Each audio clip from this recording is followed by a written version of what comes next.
Okay, I may be a little bit late for the party, but why not review this? So yeah, we're gonna talk about, well, FANFICTASIA. Yep, FANFICTASIA.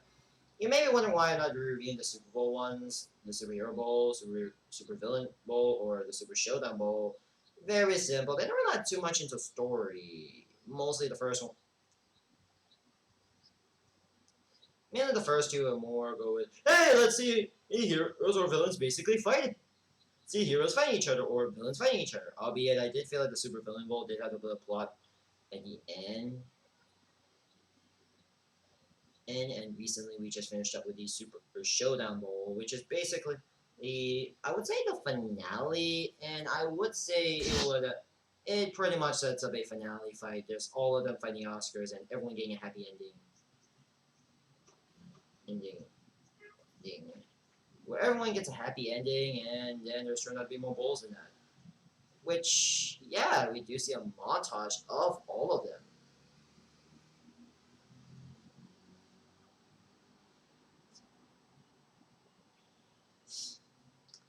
And I would have gone with a potential sequel, and yeah,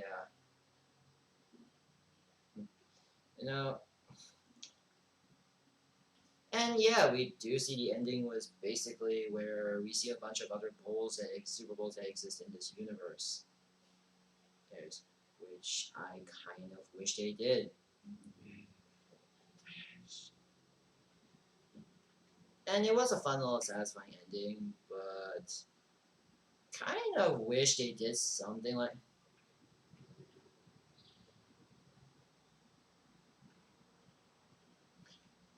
I kind of wish they actually did a potential sequel, and I kind of wish they did a lot. I kind of wish they did a lot of other Super Bowls, mainly because yeah, they kind of showed like something of like a potential other bowls. They don't require needing to basically do this. I just thought these were more teasers, and I was thinking they were going to do something. And I was thinking they were going to do a spin-off series more based on the endings, but then we get to the first. Then they suddenly posted fantastic. At first, I was quite disappointed they're not doing is basically the typical Super Bowl commercial, but I felt maybe personally, I probably think I just felt maybe a little disappointed at first they were going for something a little potential, but oh well. But after months later, and I finally watched the series, I actually enjoyed it. The first episode was enjoyable. So we began with Harley Quinn, where back in the Oscar Battle Royale arena in the Super Bowl, just potential seeing a lot of deaths recently. Yeah, turns out it was all just a dream, and we see Harley Quinn and Deadpool just like, yeah, they were the last two winners, considering Deadpool won the Super Bowl and Harley Quinn won, won the villain roster, albeit she didn't do much in that one animation. I don't know what animation wise. And yeah, years later, Harley Quinn and Deadpool had kids. I could just imagine this is like the weirdest dream I ever seen. But yeah. So, anyways, Deadpool explains what happened for the recapping a bit of the events of the whole series, and also a bit of what happened, and telling us what happened during all those 8 years. Basically, after the events of the Super Showdown Bowl, and basically, Egon decided, yeah, the heroes and villains, movie-wise, decided, hey, let's just think about conquering our own planet and calling it Fantasia for all the heroes and villains. And yeah, to its credit, it looks really good, and I do really like the lore exposition of almost everyone living on one planet. Even the Matrix exists. So after realizing there are multiple Super Bowls in existence, they decided to simply take them back.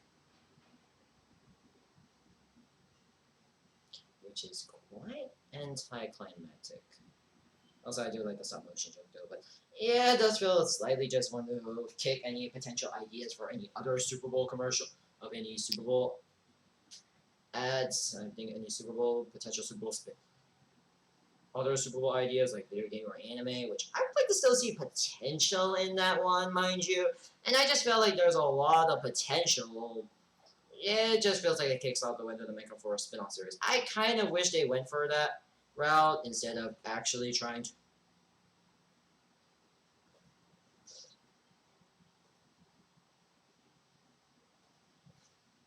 But I kind of wish they didn't just kick it off for this. But maybe it's just me. I just felt that I just think potential spin-off titles. Sorry, I just think of potential spin-off titles usually. Then they elected. Then after that, they decided to have the Fantastic 10, aka pretty much the representations. Excuse me. Which, excuse me, I would say the superior rep. Excuse me. The reps would be Black Widow and Batman. Excuse me. Who reps being Darth Vader and Indiana Jones. Sorry for that. And because George Lucas bias, I don't know if this is supposed to be the book rep, but her and I don't know who that girl is, by the way. This horrifying looking girl. Sorry, I don't really keep her. I don't know if this is supposed to be Marvel or movie rep, which we get to Mystique and whoever that other guy is. And I don't know if this is the last one, assuming video game rep, but why is James Bond here? I'm sorry. Yeah, okay, I get James Bond. I know GoldenEye is good and all, but you know you could have just used an actual video game characters.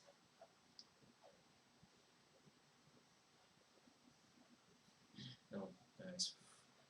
Yeah, but okay, I get Peach, but why James Bond? I don't know. Maybe they just I don't know. They were just picking random characters more, but still.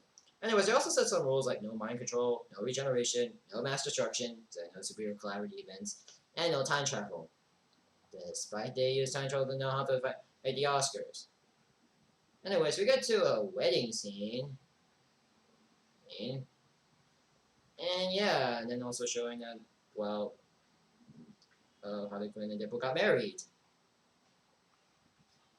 And yeah, had sex during their wedding. And then we also see a lot of the more powerful items stored in the most,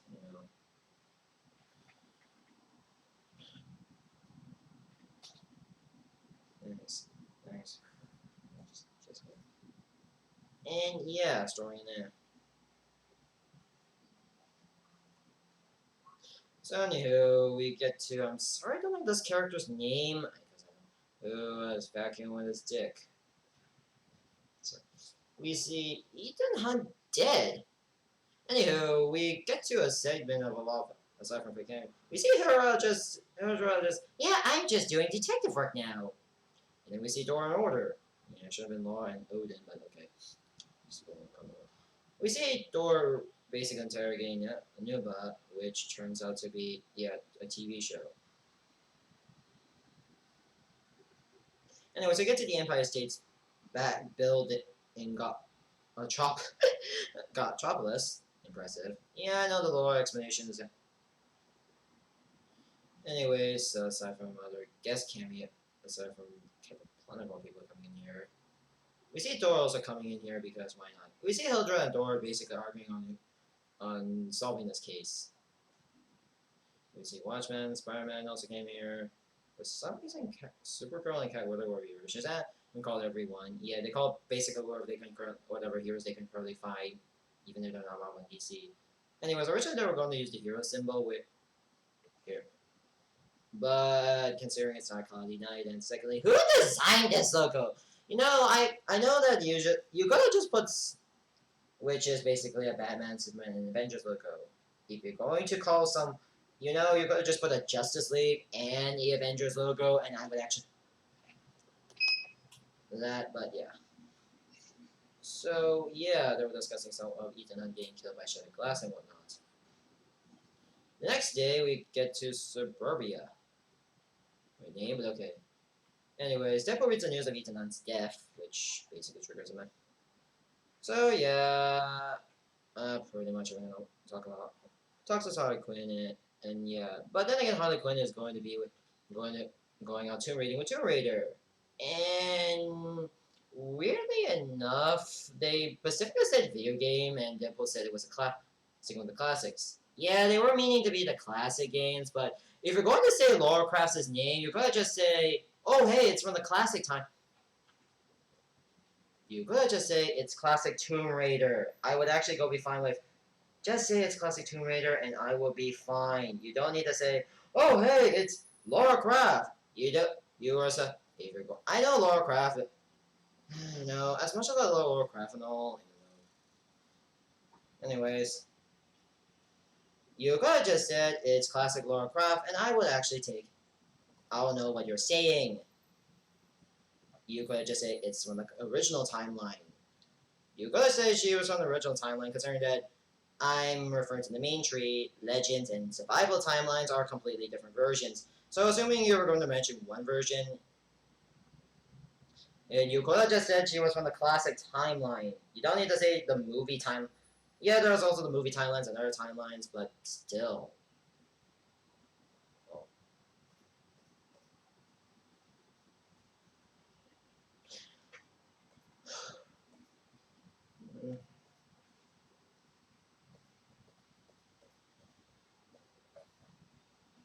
And just for confusion's sake, but yeah.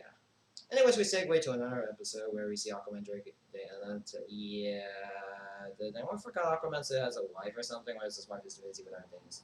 Apparently, Aquaman wants to cheat on his wife, apparently. And sees the Aquaman sees the Titan. They get sank, and all of a sudden we see Asura dead. Anyways, we see Lara Croft and Harley Quinn just going to a meeting, and we see Indiana Jones here. Well, finding out recent dead George Clooney Batman. Yeah, they later said this was a George Clooney Batman, and it was recently dead. After pretty much just Lara Croft just going, nah, let's just let the bullet lead. But then realize, blocking exit reasons. Yeah, that's good reason you should pack in dynamite or something. But okay. Anyways, back at somewhere else, we get to the Pacific Ocean where we see Godzilla around the battleship, and it was almost to a fourth shot, almost about to halfway to death, and a submarine. Yeah. So after it goes in the black, and we see some couple pirate cameo jokes, and Thor came in and actually rise. Then realized that they were going to repair Kitty, but then realized she was in water. Then realized she was already been in water for I don't know how long. So they decided to basically know an idea to dry her up. Basically just throw in Poe. So they went to Poe and dry it in his rice. And basically drag her in Poe's rice. Good to know! You could have just looked for a different rice.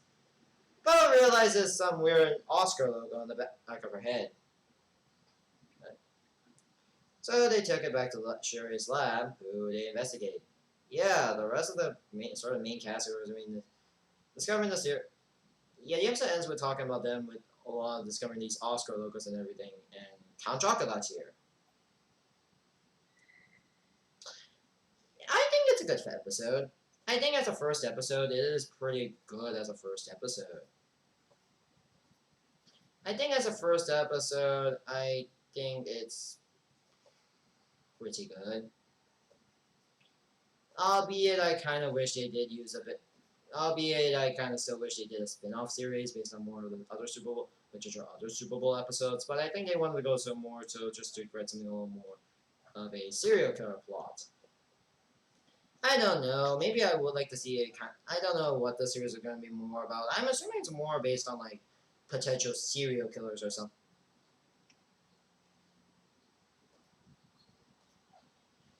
I do feel like this is mostly going to be a plot about basically.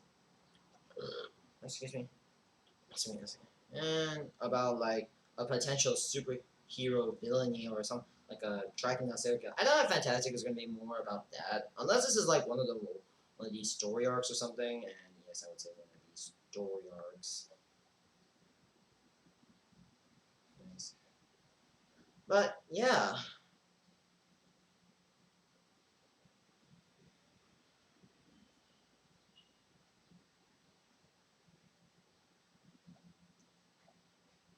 Yeah. So yeah, overall it's a pretty good first episode, and it does give me a first impressions on what potentially the plot can be. I do hope we also get to potential different plots, or I don't know if this is going to be primarily focusing on this per se. I don't know if this is going to be like one of the story arcs, or they were planning to do more after this season and go more focus on other Fantasia stuff. But yeah, I think overall, I think the first episode is pretty good, and I would like to see more potential. I do feel like this is going to be where all the episodes are going to be released yearly or whenever they have the time. So yeah. thank you guys for watching. Don't forget to subscribe to my channel, and I'll see you guys next time. Goodbye. Bye.